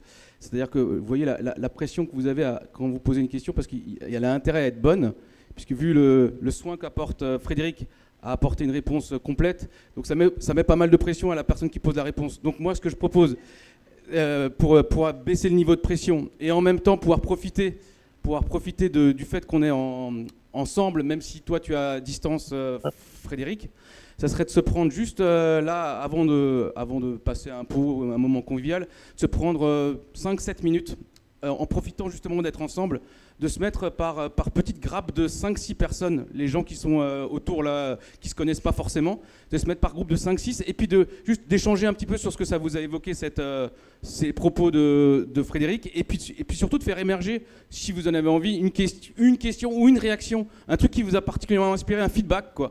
Un truc, tiens, moi je repars avec ça, quelque chose qui m'a particulièrement marqué ou qui m'inspire particulièrement et que j'ai envie de proposer ou d'offrir comme feedback à la fois aux autres membres du groupe et aussi à Frédéric qui pourra aussi conclure à partir de ses remarques, quoi. Et je propose d'être dans un dispositif comme ça plutôt plus dynamique plutôt que continuer à être dans quelque chose de plus comme ça, avec une figure d'autorité qui nous répond à des questions. Et donc qui serait peut-être paradoxal par rapport à ce qu'on veut vivre ensemble aussi ce soir. Donc je proposerais volontiers ça. Allez. Ouais, ouais, Ça, bien sûr. hein. Écoute, ça veut dire, moi, Ça enfin, veut dire que toi, tu as 10 minutes pour faire une pause avec tes pareil, chats.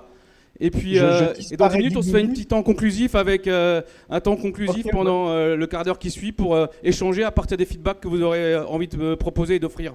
Donc 5-10 minutes Ok. pour faire connaissance avec les gens, les 4. Mettez-vous par grappe de 5-6 quoi. Et puis échanger autour de ce que ça vous inspire et puis de faire émerger quelque chose. Je sens que ça vous inspire à fond cette proposition. Et allez, c'est parti, on est parti. Bon, Et dans 7-8 minutes, on se retrouve. Bon, je voilà. reviens, il est Allez, c'est 39, parti. je reviens à 45. C'est parti. Ah, on- je pense que-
Ouais, mais c'est juste histoire de faire un truc un peu sympa, hein.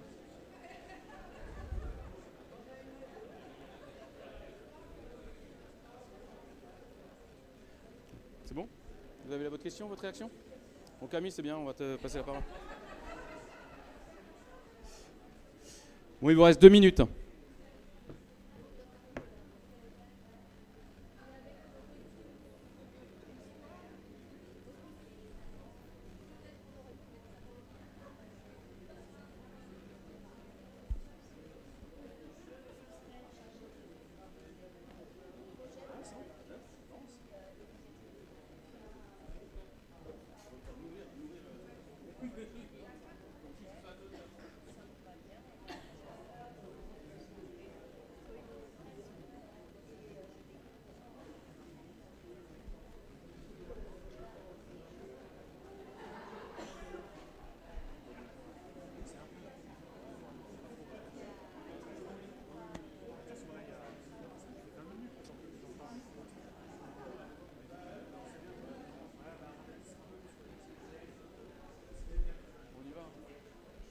Allez, prenez 30 secondes pour conclure. Je sens que vous êtes à la question qui émerge, là. Ou la remarque qui émerge. Ça va être super. Sarah, c'est bien, je te passe la parole.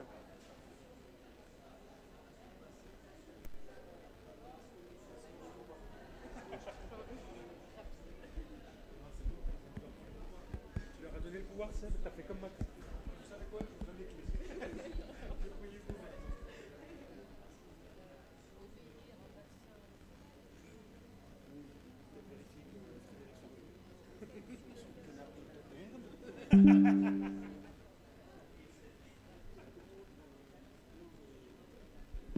Bon.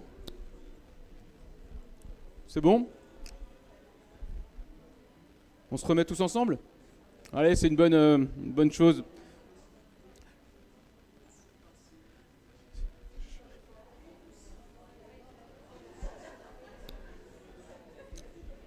C'est bon pour vous? Ouais, je sens qu'il va y avoir une superbe question qui va émerger chez vous. Je sens. Caroline, non? Mais ouais, j'ai confiance en vous. Bon, allez, c'est parti. Peu importe là où vous en êtes, on va faire émerger deux, trois remarques, questions, tout ça. Et puis,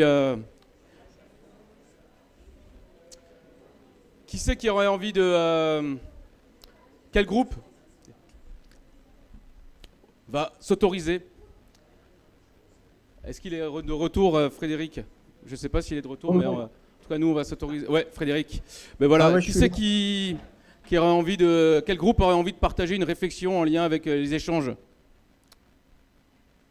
Je sens ça. Ah, voilà, il y a là, allez, c'est parfait. Super. Je sens que ça va être... je sais pas ce que je sens, mais je sens un truc. Je sais pas encore bien quoi. Mais Thomas, hein, c'est bien ça. Hein. Ouais, c'est Thomas. En fait, on se disait là, enfin, il y avait d'autres sujets, mais que finalement, désobéir, c'est une autre manière d'obéir à autre chose. Ouais, ça c'est une Merci à ce drôle groupe, de... merci à ce groupe. 10 minutes pour ça, bien. On a bien fait de vous laisser réfléchir. Quoi. Donc, Non, il a raison. Non, il a raison, c'est un vrai, j'allais dire, c'est un vrai problème qui s'est posé assez tôt avec la figure qui a été vraiment l'icône de la désobéissance, c'est-à-dire Antigone. Ça s'est posé avec Antigone, pourquoi? Parce qu'effectivement, le geste d'Antigone est un geste de désobéissance frontale, enfin pas tout à fait frontale, même si elle accepte de se laisser démasquer et qu'elle revendique son geste qui consiste à ne pas laisser son frère sans sépulture, alors que voilà, Créon a distingué le bon frère auquel on donne une sépulture et l'autre on le laisse parce que c'est le traître sans sépulture. Et donc euh, elle affronte le risque de la mort pour désobéir, mais évidemment que sa désobéissance, en même temps, n'est jamais que la marque d'une obéissance à des valeurs supérieures. Je veux dire, c'est ça, c'est la structure même de la désobéissance civile. C'est-à-dire, ça consiste à dire que dans la désobéissance, il s'agit moins de faire valoir une espèce de goût, de l'anarchie pour l'anarchie, de volonté, de désordre parce qu'on aime la pagaille, mais dans ce qui s'appelle désobéissance ou dans ce qui va éviter, enfin désobéissance civile, ce qui va être valorisé comme forme d'obéissance, c'est de dire que j'obéis à des valeurs supérieures et ces valeurs supérieures, le décret que tu poses, la loi que tu m'imposes, en sont une violation que je trouve atroce. Donc effectivement, après le problème, ouais, c'est un vrai truc, mais on pourrait dire aussi, reprendre la formule de Thomas, ou enfin de son groupe, et l'inverser aussi, c'est-à-dire jusqu'à quel point, quand on est dans l'obéissance, dans la docilité, dans l'espèce de résignation, c'est pas une perpétuelle désobéissance à soi-même, à ses propres désirs cachés, voilà, à ces velléités qu'on accepte de sacrifier parce que, voilà, donc il y a tout un jeu perpétuel entre l'obéissance et la désobéissance qui fait que, ok, bien sûr, grossièrement et de loin, obéir, c'est le contraire de désobéir, désobéir, c'est le contraire d'obéir. Sauf que dans certaines formes de désobéissance, il s'agit de dire, mais je ne peux pas désobéir, obéir à cela. Si je désobéis, c'est parce que j'obéis à des formes supérieures, hein. C'est ce qui fait que même, je vais essayer de pas être trop long parce que Sébastien, il a raison. Mais comme je trouve vos questions intéressantes, voilà, J'ai rien dit, moi, mais Euh, ce qui fait que Antigone, par exemple, est un personnage qui sera récupéré aussi bien par les milieux d'extrême droite ou de la droite réactionnaire, Maurras, etc., que par les milieux de gauche, c'est-à-dire Brecht. Voilà. C'est-à-dire, c'est une icône à la fois de droite. Regardez, elle désobéit parce qu'elle trouve que les valeurs sacrées de la famille, les valeurs religieuses de la cité sont supérieures à des décrets simplement politiques. Voyez. Donc, effectivement, il y a dans certaines formes de désobéissance une manière d'obéir. Euh, voilà, bon, je pourrais continuer, mais je ne sais pas s'il va me laisser. on Juste va une passer. idée. Ou alors on Une... essaie avec oh, un deuxième groupe. ouais, ok, deuxième groupe. Peut-être une remarque. Ouais. Ouais. Daniel. Bonjour, Bonjour. je voudrais donc faire une petite réflexion qui amène une question. Euh, en tant que quand nous sommes enfants, quand nous sommes disons de 0 à 5, 6 ans à peu près, nous avons une certaine forme de nous avons une liberté. Cette liberté, elle est naturelle et on peut considérer, enfin, d'après ce que j'ai pu lire, qu'à partir de cet âge-là, il y a un changement parce que l'enfant devient conscient de sa finitude. Et cette prise de conscience entraîne automatiquement une peur qui est naturelle puisque nous avons tous peur de la mort. Donc ma réflexion est de dire que la désobéissance est une forme de liberté. Et dans quelle mesure pouvons-nous avoir cette liberté de par le fait que nous sommes menés par la peur, justement. Et donc, nous avons une impossibilité de surpasser notre peur dans une certaine mesure. Bien sûr, qui peut être différente pour chacun d'entre nous selon son éducation, selon la manière selon ce qu'il a vécu, etc. Mais tout à l'heure, vous disiez que, enfin j'ai peut-être mal compris, mais vous avez dit que vous condamniez d'une certaine manière la lâcheté, de l'obéissance par lâcheté. Moi, ça m'a un petit peu heurté, parce que je pense que la lâcheté, nous l'avons tous en nous. C'est un synonyme de la peur pour moi, et elle est tout simplement humaine. Et voilà, je voulais savoir ce que vous pensiez de tout ça. Merci. En deux Très minutes, bien. quoi. En deux Ouais, minutes. ouais, ouais. Non, non, je vais aller vite, rassure. Rassure-toi. Oui, non, mais moi, je tiens bon là-dessus. Si vous voulez, d'où venait ma réflexion sur, au fond, c'est que je ne veux pas, si vous voulez, mon problème, c'est que je trouve qu'il ne s'agit pas de faire un éloge en soi et béat de la désobéissance pour la désobéissance. Je trouve que ça veut rien dire, quoi. Je trouve qu'il faut toujours contextualiser les choses, etc. Mais s'il faut, à un moment, on est bien obligé de porter les choses à un certain niveau de généralité. Et encore une fois, je veux dire, obéir, je trouve ça très bien, sauf quand précisément on obéit juste pour ne pas avoir à prendre de responsabilités. Et donc, pour moi, quand l'obéissance, je reprends ma formule, elle refuge de la lâcheté, elle est condamnable. Voilà, pour moi, toute obéissance n'est pas condamnable, mais celle-là, oui.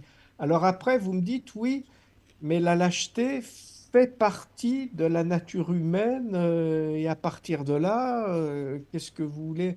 Voilà, ce serait presque élitiste de prétendre le. Ben moi, je dis que ça doit être, ça doit être une exigence. C'est-à-dire, une chose est de dire que nous avons la tentation, hein, puisque c'est comme ça que ça s'appelait, tentation et nécessité, la désobéissance.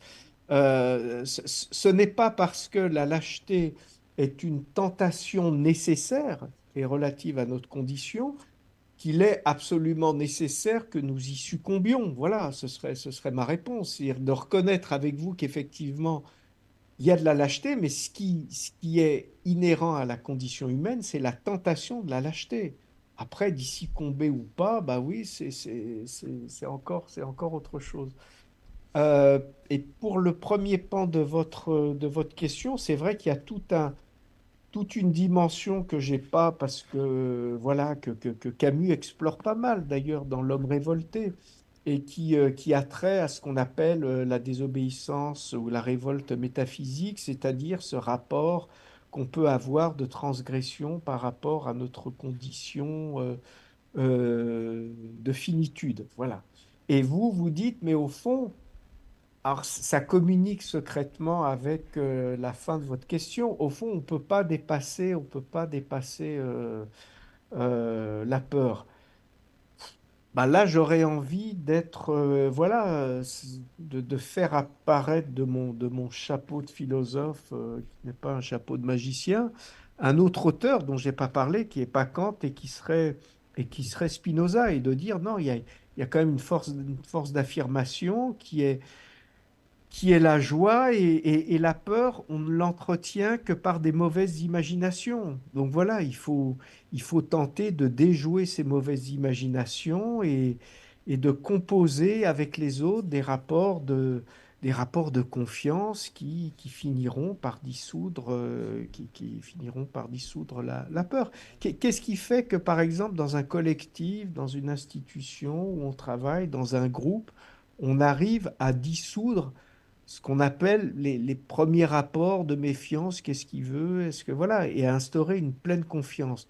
Vous serez d'accord avec moi pour dire que la méfiance, c'est une espèce de peur aussi. Ouh là là, je vais pas trop me montrer parce que est-ce que il va faire ça ou pas ça? Et puis il y a un moment, quand on arrive à tisser des rapports de confiance, bah oui, ce qui l'emporte, c'est ce que Spinoza appelle la joie, hein, qui n'est pas un grand terme, ça ne veut pas dire un large sourire, etc. Ça veut juste dire de la confiance et l'absence de peur. Donc moi, je pense que la peur, elle est largement entretenue, je reprends Spinoza, parce que c'est avec ça qu'on règne, c'est avec ça qu'on a les effets de domination les plus forts, quoi. Mais ça donne jamais de bonne démocratie. Voilà. Bon, moi je vais désobéir aux règles de bienséance qui consisteraient à passer la parole encore à tous les groupes et à laisser la parole à Frédéric pour répondre à toutes les interventions de tous les groupes. Mais on va peut-être prendre, parce que la règle supérieure que je vais privilégier là, et je vais plutôt obéir à la règle qui consiste à respecter un timing et à se dire qu'il y a aussi un temps pour la réflexion et puis un temps pour partager un moment autour d'un verre. Et c'est à cette valeur-là que je vais répondre positivement. Mais juste peut-être il y a une dernière intervention. Attention Fanny, vous avez déjà pris la parole. Mais il n'y avait pas de règle. Il n'y avait pas de règle de ne pas prendre la règle de... Ah oui, non mais peut-être, je voulais juste vérifier, peut-être en dehors de ce groupe-là, il y avait... On laisse la parole à l'autre groupe. Je n'avais pas posé la règle de pas deux fois la même personne, mais je me dis que c'est peut-être pas mal. Alors, voilà. Merci Florence. Nous, on a eu dans le groupe la réflexion autour du courage et du lien avec la désobéissance. Et j'aimerais, en quelques mots, vous entendre dessus. Ouais, non, c'est central, c'est le cœur de tout.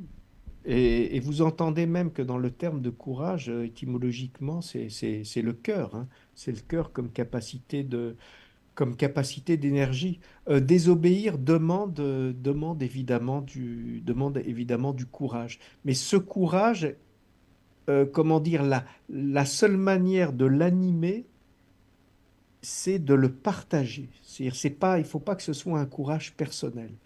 Et le courage collectif, ça existe. Et sortir de sa solitude et partager ses indignations, etc., c'est comme ça qu'on trouve, on trouve des ressources de courage quand on voit jusqu'à quel point l'autre a autant peur que nous. Ça peut vous paraître un peu paradoxal ce que je dis, mais voyez, c'est-à-dire le courage, il va provenir du fait, mais oui, l'autre aussi, il a peur. Et au fond, ça se forme comme ça par des échanges, par des discussions, par de la confiance mise ensemble. Et voilà, c'est pour ça que c'est jamais solitaire, quoi, c'est jamais solitaire.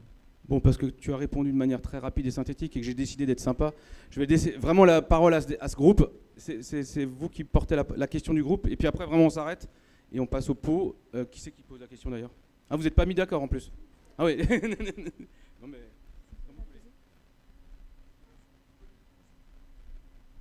Oui, bonjour. Bonsoir, Rémi. Bonjour.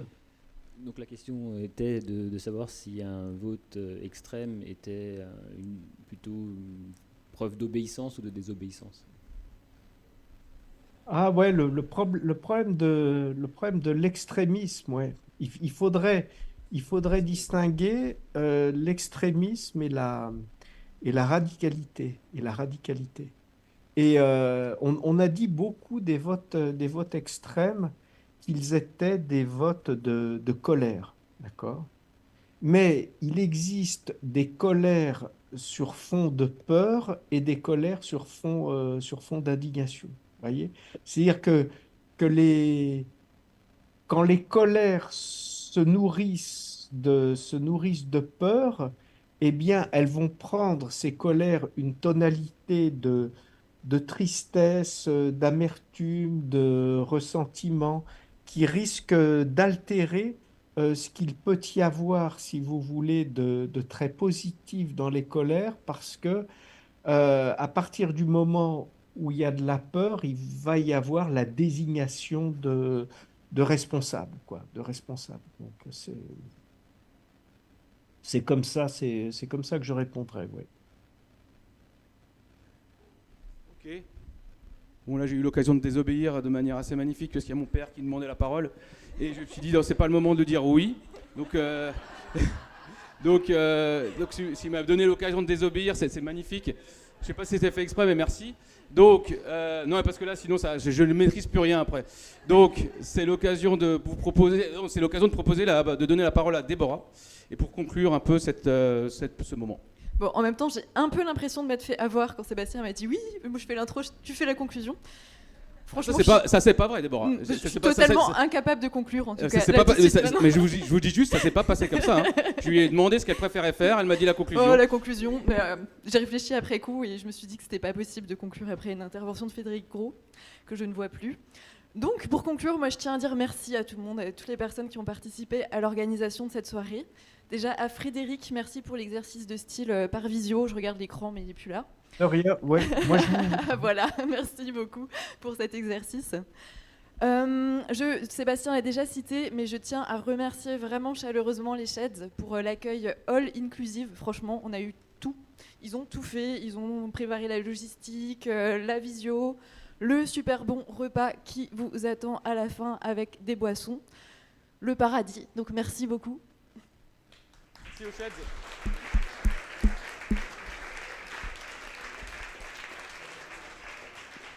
Je tiens également à remercier mes collègues Sébastien, Agathe et Jean, parce que normalement Madame Événement c'est moi, et il s'avère que j'ai pas foutu grand chose. J'ai passé le relais à un moment donné quand j'étais débordée, et franchement ils ont fait ça super. En tout cas moi je trouve que c'était super. Merci Agathe pour la préparation des petits livrets pour l'accueil.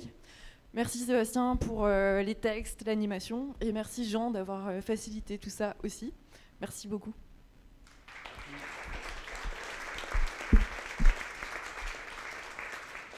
Je regarde mes anti-sèches pour ne rien louper. Je rappelle qu'il y a Luc de Bizet qui est là. Merci d'être venu aussi. Avec les livres, il n'est pas là tout seul. Il a emmené une belle collection de livres, a priori. Il est sur les starting blocks là. Et puis le dernier point, le meilleur à la fin. Merci à vous d'être venus. J'ai compté, on est à peu près 70 ce soir. Je trouve ça quand même vachement super qu'on soit 70 à réfléchir à la question de la désobéissance. Et donc j'espère que cette soirée a semé des petites graines dans vos pensées et qu'il va en être des belles choses. Belle soirée à tous et à tout à l'heure autour d'un verre ou de quelque chose à grignoter.